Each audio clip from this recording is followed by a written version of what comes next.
All right, first of all, I'm going to introduce you guys to Joe. Joe, help me say your last name properly. Foshee. I'm sorry, Joe, I did this yesterday. No problem.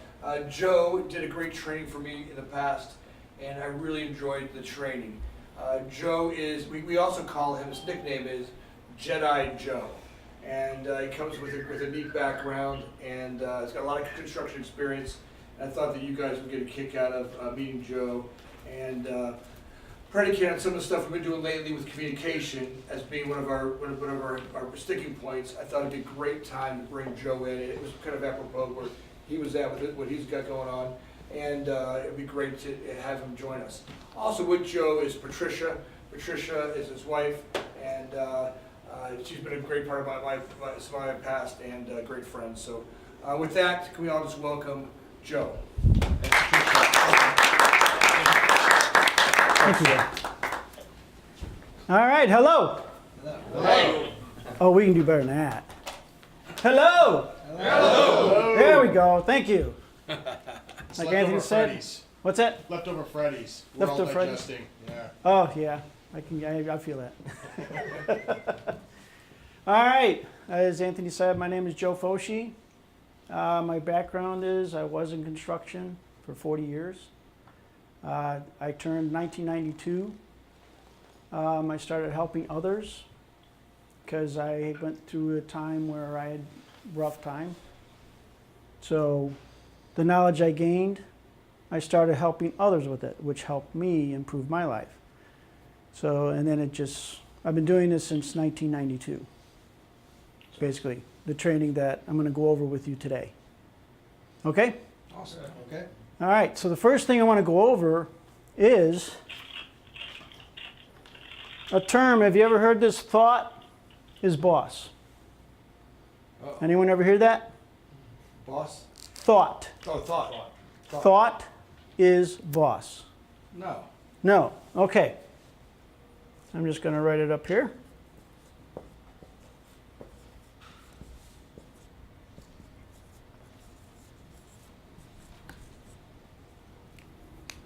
Thought is boss. That means you make a decision, and if you stick to that decision and you continue with that decision, it will get done. That's thought.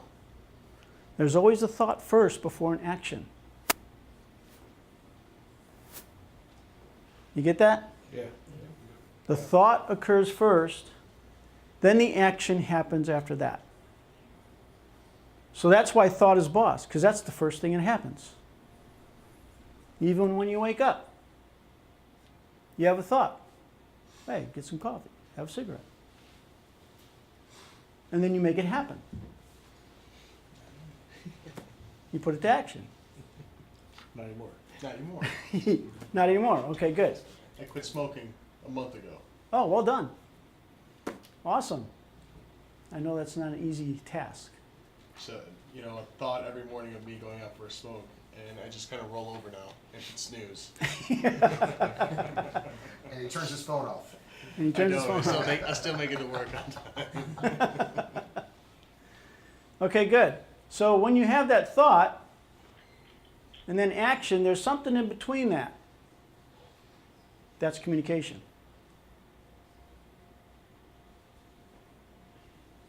Does that make sense? Everybody get that? So there's a thought, then there's a communication that occurs, then the action is done. Like you guys are sitting here on these seats. You're actually communicating with the seats. You communicate with the pen when you use it. Communicate on the computer. Communicating by talking. Written notes. Could be an object. Baseball player throwing a ball to another baseball player. They're communicating with that object. A quarterback throwing to a receiver. That's actually communication. And I bet if you think about it, you can see where the quarterback had this one certain receiver that he threw to the most. That's because his communication with that receiver is high. Like they really like each other. They probably have dinner, take family out, do vacations together with the families. They call each other, you know, the communication is high. The higher the communication, the better the efficiency. Does that make sense? Sure. Okay. So you got thought, communication, action done. So what is communication? Communication is an idea. That's your thought. And then you're going to let, if there's a person involved, you communicate that idea to the other person with the intention of that person understanding what your idea is.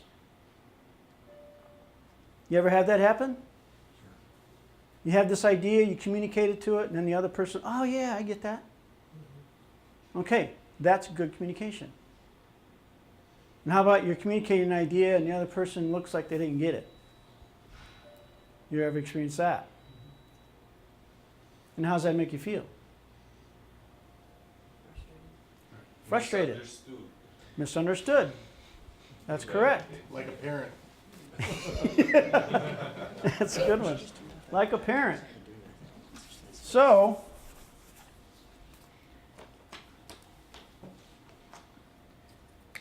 communication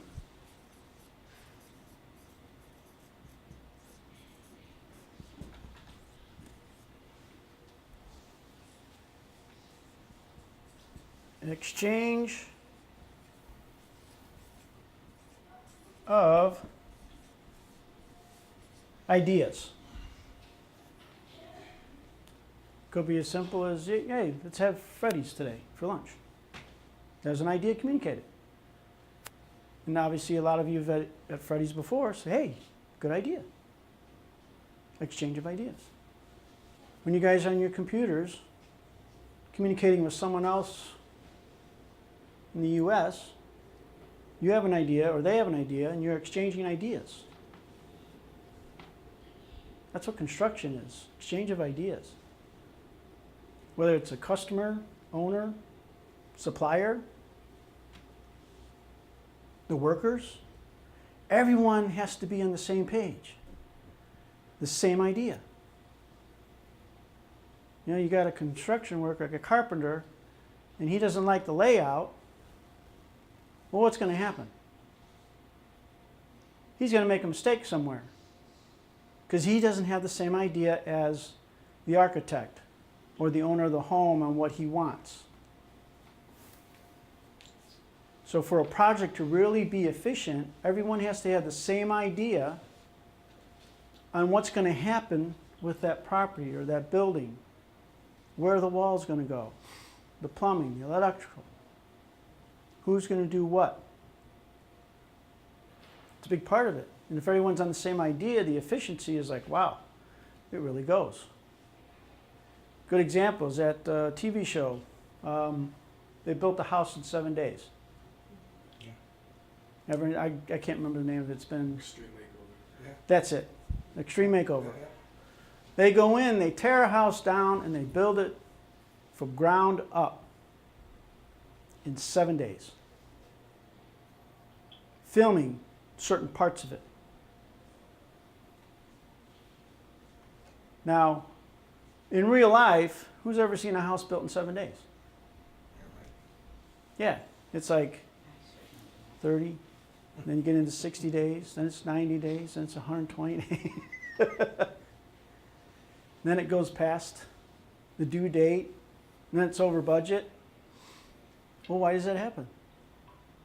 What's the difference between extreme makeover and just everyday life of building? I guarantee on that extreme makeover, the planning was done. Everyone had the same idea, the same goal, the same purpose. Everyone that worked in that house. Volunteers, the construction workers, the suppliers, everyone, okay, we need the carpet here on this day, and it showed. And people were willing to work 24 hours. Some of them probably stayed up for 3 or 4 days, maybe catching a nap here and there. But they had enough people there with the same idea on, yes, this is getting done by this date. And they make it happen. That's efficiency. I bet that can happen now. If everyone involved in building this house had the same idea, the same goal, the same purpose, from the owner of the construction company down to the guy who's going to clean the toilet. Everyone in that group that has anything to do with that house has the same idea, same purpose, same goal. I bet it'd get built pretty fast. Sure. People be willing to stay even late. Hey, you know, we got to get this drywall done. The painters, you know, the mudders are coming in tomorrow. And hey, I'll stay a couple hours late. You know, and they finish the drywall. Because they have the same idea. They're on the same boat, so to speak.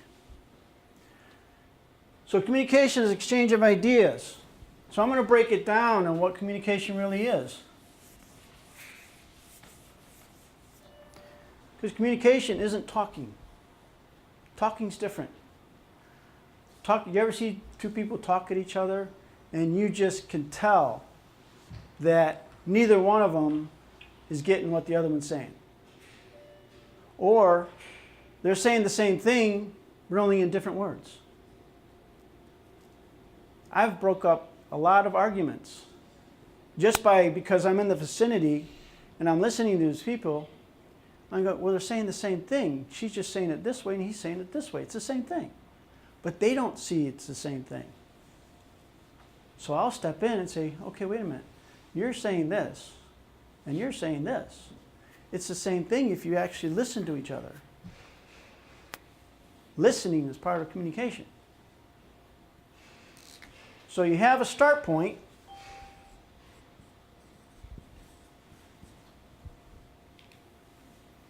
I come over and say, hello. Hi. I started that. Then there was the distance between us.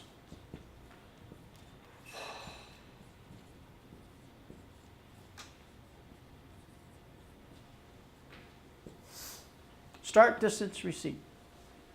I call it the receipt point because he received what I said. And then he let me know that he received it by responding back. That's start, distance, receipt. Now this can change around because what happens, I started it and then he started it by responding back.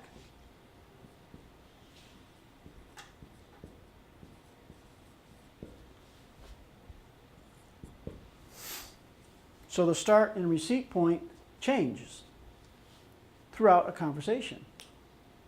It can happen, well, depending on how long the conversation, it can happen many times. So that's the basic element of communication. Someone starts it, there's a distance, someone receives it. Now we're going to break it down even farther. What's part of the start point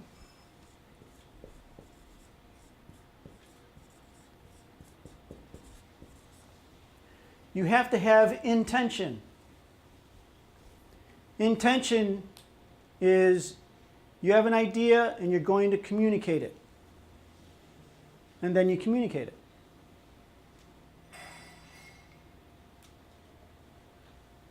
Make sense?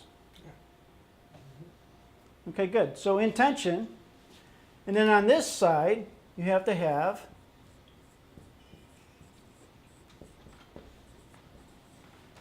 attention. So the person who starts the communication has the intention. So my intention was to say hi to him. I got his attention because we were looking at each other. And then he had the intention of responding to my hello. He said hi. And then I had attention. So both of these have to be on both sides. Because receipt is attention. Start is intention.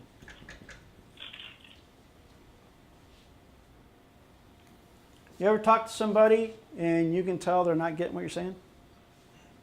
They kind of have that look, or, you know, like he's communicating to me, but I'm kind of looking over his shoulder. And he can tell I'm not really listening. But if I really look at him, then he can tell, yes, I have my attention on you. Or how about the person in the next room? Let's say mom's doing dishes and the kids are in the other room. Mom's going, hey, did you go? Blah, blah, blah, blah. That's what the kids hear. They know mom said something. But mom did not have their attention.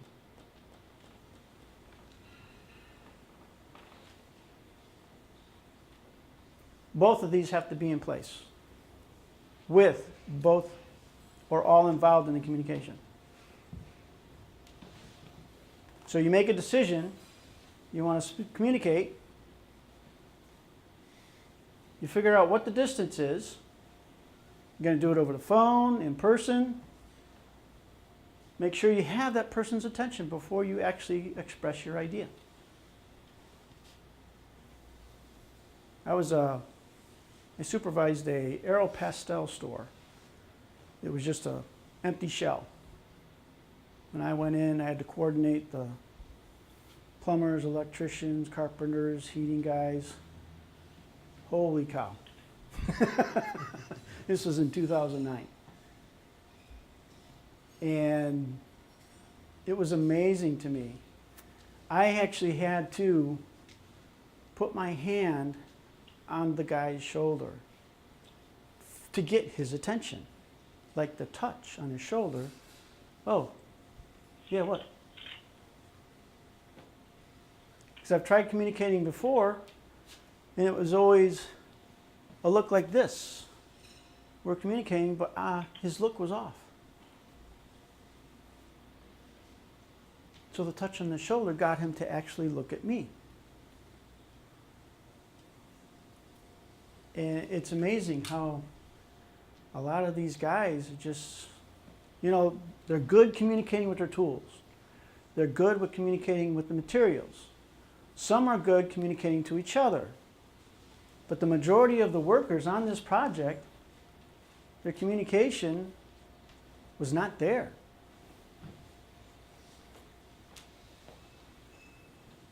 It wasn't. And I'm like, holy cow, how can I fix this? So I just started communicating to them, and they got used to me. Like, hey, can you put your hammer down? Come here. What? I'm in a hurry. Okay, I understand. I just need to talk to you. Come here, I want to show you something on the print. Oh, man. My boss said we got to get this done. All right, I'm the supervisor of the project. Come here.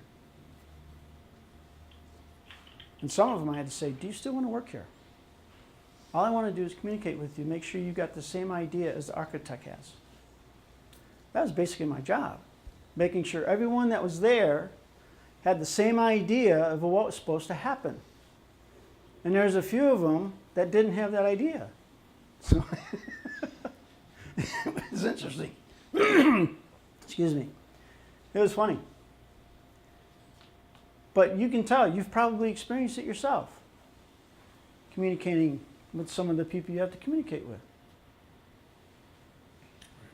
I showed up to the job and they go, hey, where are the drywallers? Calling my boss, say, hey, the drywallers aren't here. He's calling the boss of the drywallers. And after all the calling was done, lunchtime, I went outside and I saw one of them 3 stores down. This was like a shopping mall that was being built. I said, what's he doing? What's going on? So I walked down there, and there was my drywall crew working on another project. I'm like, whoa. So I called my boss. hey, our drywall crew is working on some other project down the way here. What? Oh, that was like hitting a beehive, hornet's nest. Ah. They ended up getting fired. We got a done drywall crew in there. Kind of make that story short. So who can give me an example where they had intention, they got the person's attention, and the communication went smooth? Anybody? How about you? Yeah, what's the question name? Sorry. Yeah, can you give me an example of when you had intention, you had the other person's attention, and the communication went smooth? Yeah, well, when I talk to them on the phone, I say, are you sure this is going to be starting on a certain day? You know, so okay, good. So everything's all set in place, you know, and then we find out later that the project gets delayed, you know. It's like, well, I never got where it's kind of like a written. I mean, it's kind of like and we call it this miscommunication. You know, we don't Mhm. get the right information. So I just go with what I was told in the first place, and I'll say, well, later on we find out something has changed. Ah, So something has changed, you know. So I mean, I'm trying to get other people's attention. Sometimes it doesn't go all the way, you know. yeah. Sometimes it just falls somewhere down in that process. Mm-hmm. So we just try real hard, you know, to get have to thread it, you know, smooth. Once you have all this information you need. Okay, good. That's a perfect example. Initial idea was the same, but something happened that he was not aware of. Right. So the idea on the other side changed. Right. And I never got. He never got it. Oh, right. He was never told. That's why we have this transition to go all the way to him. Right. So someone didn't have the intention to communicate back Right. on the other side because the idea changed. And then confusion probably came in after that. And then the person doubted. He went into doubt. It's like, oh, should I call him? I don't know what to do. You ever see that happen? Yeah, someone changes their idea, but don't communicate it. Then it's like, well, maybe I should have communicated. Well, maybe I'll communicate tomorrow. Or, I think we'll give it a day. I'll talk to him tomorrow. You know, that's doubt. When you get into that attitude, that's doubt. Because now you're trying to decide what to do, and you don't make a decision. So you sit in that doubt. And then that doubt kind of blows up, gets bigger as it continues on. Until, obviously, finally he got communication on what was going on. So the doubt somewhere went away, and they made a decision, and finally communicated back. Everyone experience that? Yeah, it's every day. Geez, you can experience just walking down the street. It's funny because I do a little game. I say hi to everybody. Whether it's walking in the street, whether we're at a shopping mall, whatever. I talk to anybody and everybody. You know, and I'll say hi, and the person won't respond. Well, I know what's going on. That person has doubt on communicating. And for a slight moment, they thought, well, should I say hi? No, maybe I shouldn't. And they keep walking with that doubt. And then the physical universe gives them the answer by, I continue to walk, they can continue to walk. And then distance alone makes it impossible to communicate. So the doubt goes away. Because now I'm too far to even say hi back to. Make sense? Yeah. All right. So we have all this. Intention, attention, start, distance, receipt. And all of this creates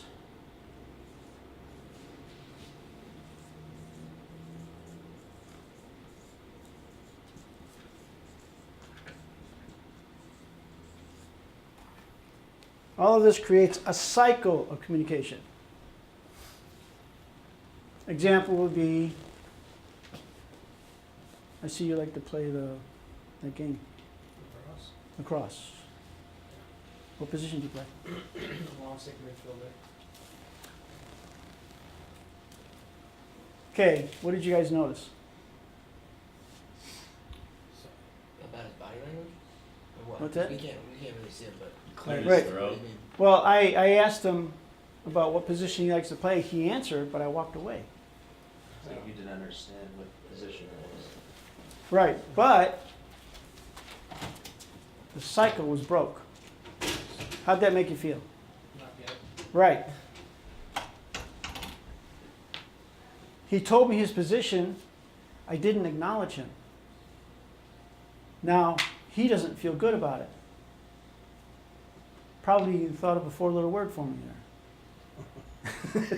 there. Yeah?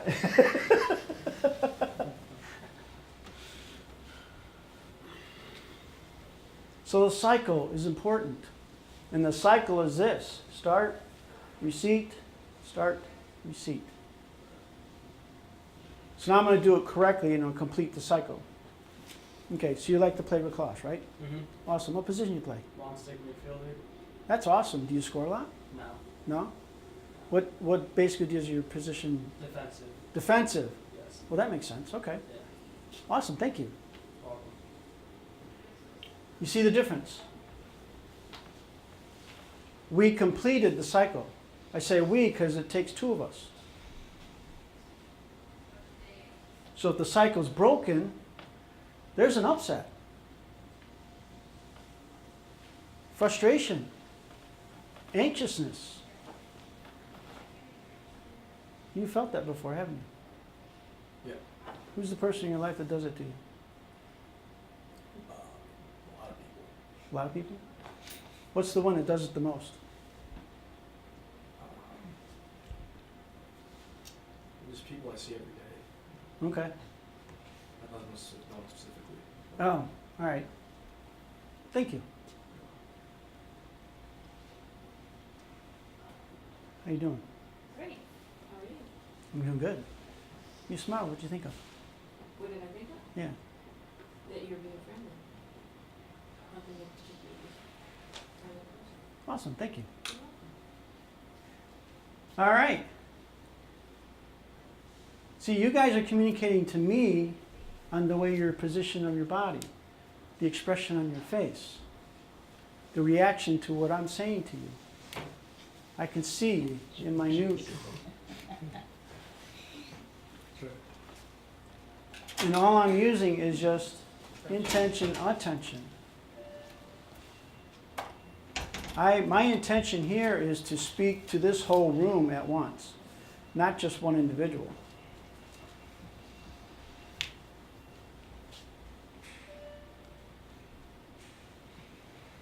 So cycle communication is important. It needs to be finished, otherwise there's an upset. And if that doesn't get handled, then other communication cycles that did not get completed add to that upset. So now you've got that upset, and this upset, and then, 2009, this upset, 2010, this upset, and they're all similar. And all of a sudden you come up with a strange idea of like, who's heard this one? All women are hard to live with.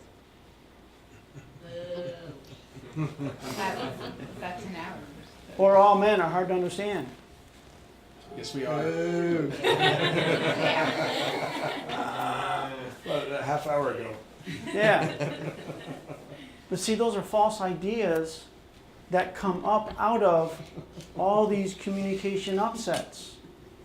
From all these communication upsets, a person decides for themselves, well, this is how it is.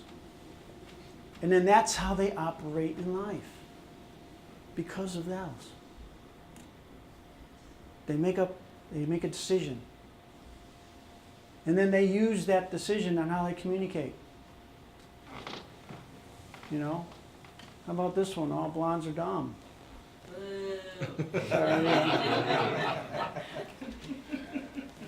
So a guy quiet up there, comes up with that, and every blonde he talks to, he's looking at them that they're dumb. He's not really seeing who is really there. Because he's got this false idea in front of him. So he's not really talking to that person. He's talking to a generalized idea that's standing in front of him. That can affect your communication. I had a guy came to me and says, I ain't going to be able to communicate. I don't think, he stuttered. Doctor said it can't be fixed. Wow, okay. Well, is there anything physically wrong with you that's causing that? He goes, no. Doctor said I'm fine. So it's in his head.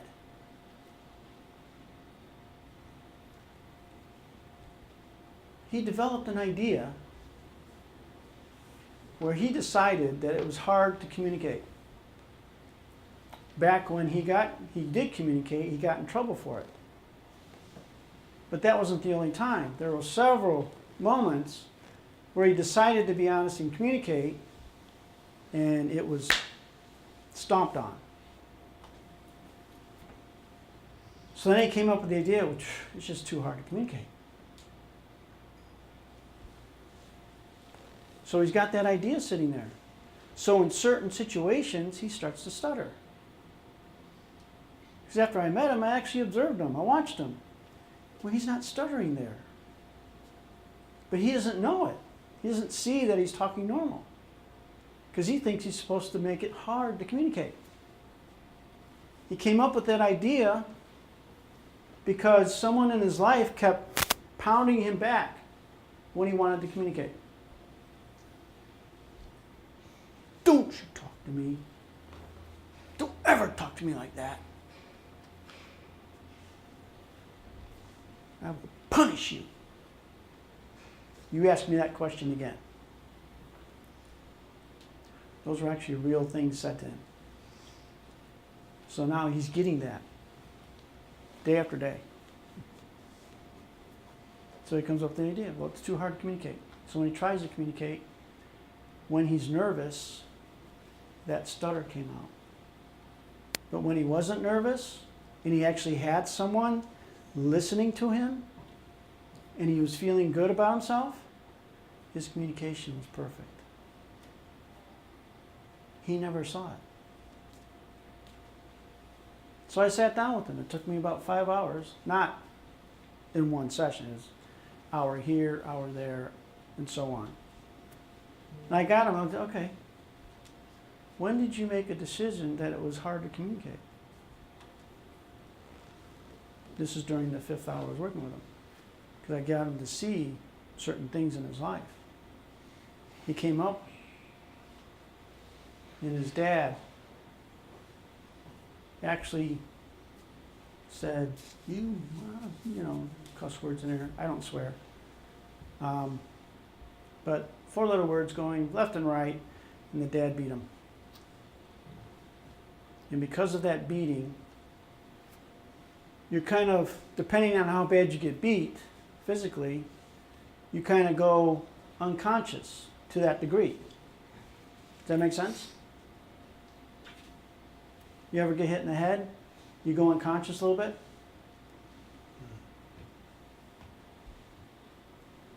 Depending on how hard you got hit, depends on how bad the unconscious is. You know, like a boxer getting knocked out, that's 100% unconscious. But just getting hit, you know, and he's not falling down, he's standing there taking it, a little bit of unconscious. But the kid, during his unconscious moment, decided it was hard to communicate, and I don't want to. So in a stressful moment, like a moment, dad yelling and beating, or even someone yelling, he'll start to stutter. 2 people could be yelling, and he's in the same area. He would start to stutter. So he had that false idea. So as we go through life, from when we're first able to communicate and talk and listen, certain things happen to us in life. which influence the way we communicate in the future. Does that make sense? Okay. I was at the pool the other night. I was watching a father try to teach his son how to swim, and he was like, just do it like a jerk way. It was like, you got to do it. And the kid is almost about to cry. And I was like, what is this doing to this kid Yeah. for the rest of his life? Yeah. Would ever want to swim again? He probably won't. Yeah. Or if he does, he'll experience some kind of nervousness or anxiety because of that. All right. So now that we know what communication is,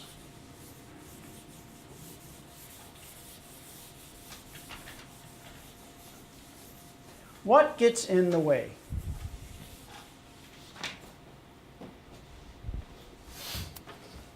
Anybody want to take a stab at it? Someone that won't listen. Good. Try and communicate. Good. Emotions. Emotions, good. Body language. Body language, excellent. Distractions? Yeah, distractions. Tone. Okay. Yes. Ego. Ego. Tone. Yep. There you go.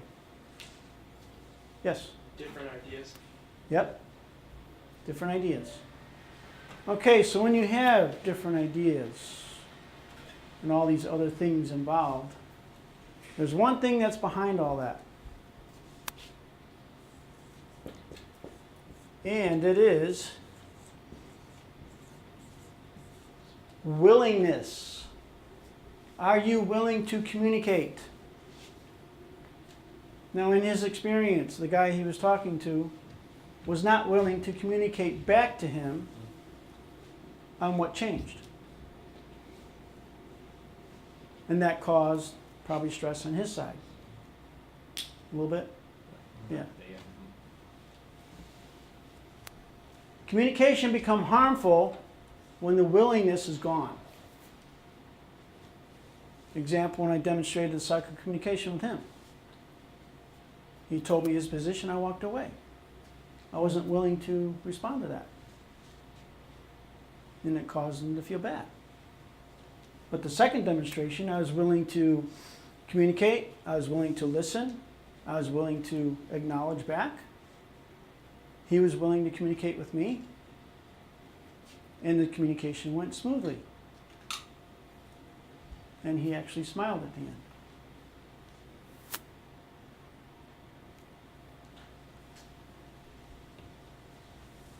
You ever, like, hey, Fred, Mom's on the phone. Oh, crap. I don't want to talk to Mom. All right, takes the phone. Hi, Mom. Yeah, I understand, yeah. Oh, yeah, Mom, okay. Yeah. Fred willing to communicate? I guarantee Mom knows it. Because he's not responding back. He's not doing the start part from his side. He's just saying, yeah, Mom, got it, yeah, I know. Those are all little terms that I really don't want to communicate. But Mom being Mom, she doesn't recognize it. Is it she won't recognize it, she won't give up? It could be either one. It depends on who the mom is. But that's a good point. And then maybe she does, because she doesn't give up. She finally gets him to, okay, I can see she's not going to get off the phone unless I communicate back. So then he starts talking back. Then he ends up to be on the phone for an hour.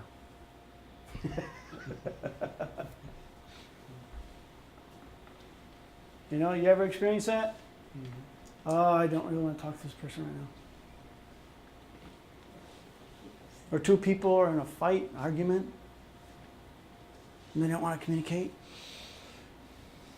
By the way, the worst thing you can do, the very worst thing you can do, is not communicate.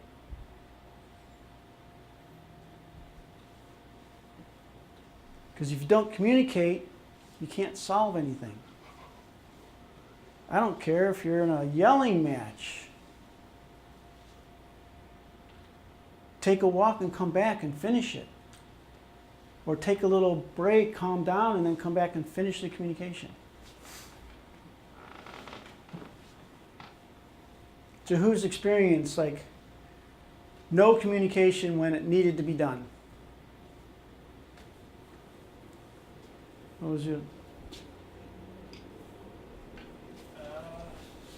I think we've had a couple examples this week, actually. So we've Okay. had some projects that not everyone was on the same page. So we dropped the ball where we had a contractor start construction when they weren't supposed to start until next week. So I think it's right there. There's a obvious lack of communication between multiple people. Yeah, definitely. And I'm guessing the contractor on the site started, and then he got a few phone calls, and he just said nope.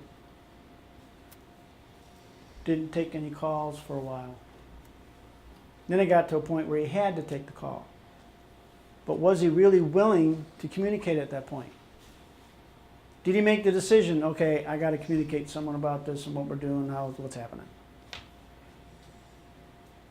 And I'm assuming he finally communicated? Yeah, I don't think it was necessarily on the contractor. So I think it's Someone else? yeah. We changed the date, and we didn't communicate with him. Yeah, Did the date changed? He didn't know. He went and did the job. okay. So he went, someone, we said, that we moved it a week. He was supposed to start the 5, supposed to start next Monday.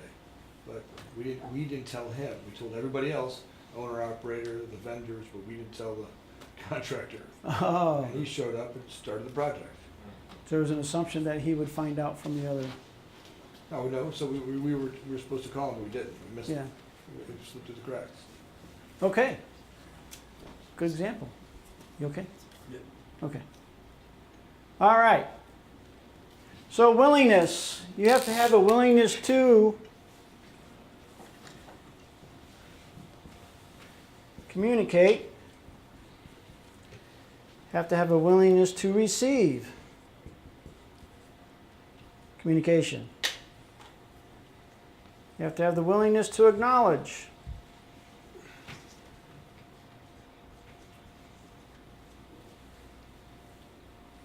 Acknowledgement is the key to any communication. Because an acknowledgement is letting the person know that you're communicating, that you understood and got what they said. You ever experienced when someone did acknowledge you?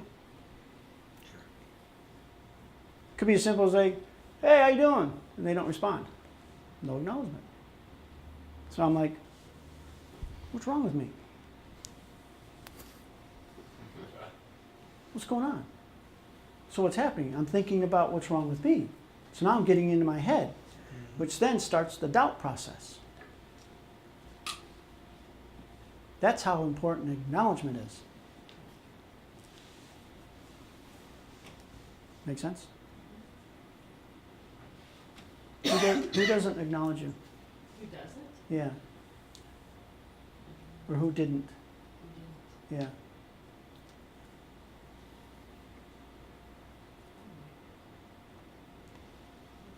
Sure, various occasions throughout my life. Okay. I can't think of one specifically. Gotcha. Maybe at home, you know. There it is. There you go, maybe at home. There it is. Who doesn't acknowledge you? The guy I date. Guy I kicked under the curb, no. Guys. It's easy. How did I know that? Feel it. You see it. I have attention on her. I have attention on everybody here. I'm seeing what's going on. But when I mentioned that acknowledgement, she had thought of somebody, and I could see the reaction. So I knew she was experiencing that. I think we all Thank you. experience Yeah, I it. think we all experience it. Yeah, I mean, Yeah. anywhere you go. At one time or another, you will. I experience it every night.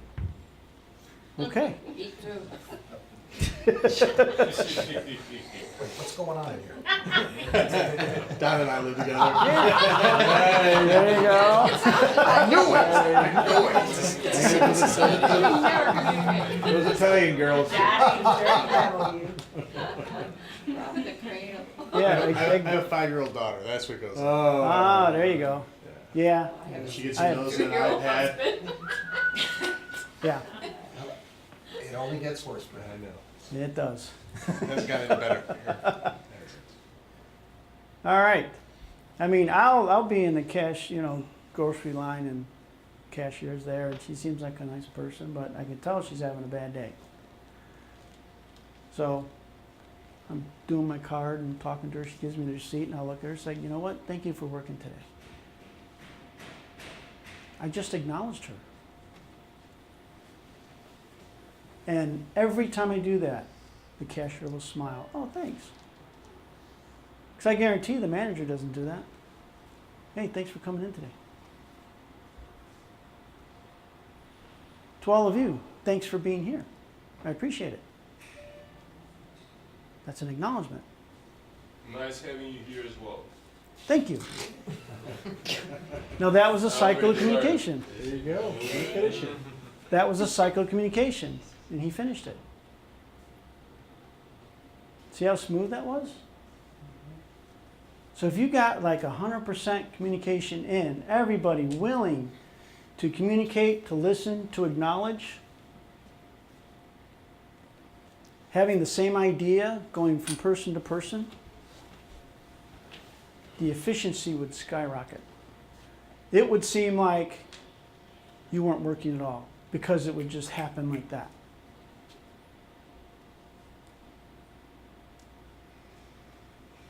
And it could almost get to the point where she's on the project, he's working on the same project, and they look at each other and they know. Because their communication together on the same project is spot on. You ever experienced that? You look at someone, you like get the same idea? That's what I'm talking about, high communication. Who'd you have that with? You like me today, huh? I think Brad and I did that a lot because we've started a lot of these projects off together. Yeah. So we've we've done them the longest and we've done them side by side. So I think we do that pretty frequently. Yeah. Sure. Now, if everyone was like that with everybody here and people you have to communicate, even if it's over the phone, with the same goal, the same purpose, you guys are an unbeatable machine. And all it takes is just high communication. I remember my wife, I was sitting with her, we were at TGIF. And I was just sitting there and I got this thought. And I just expressed the thought. And she looks at me and is like, that's what I was just thinking. Cool. That's communication on the high level. It's not reading minds. It's none of that. It's perception. Like I'm standing here and I'm perceiving. Like I mentioned something, I see someone react. Even if it's just a little smile, I know they just thought of something. I don't know if any of you thought of like, how did he know? When I asked her the question, or him. It's because I said something, I saw the response. Even if it's just a little twitch. That's why I'm going to you, because you have been... We might be doing some of that same page stuff, it seems like. All right. That's right. That's right. Make sense?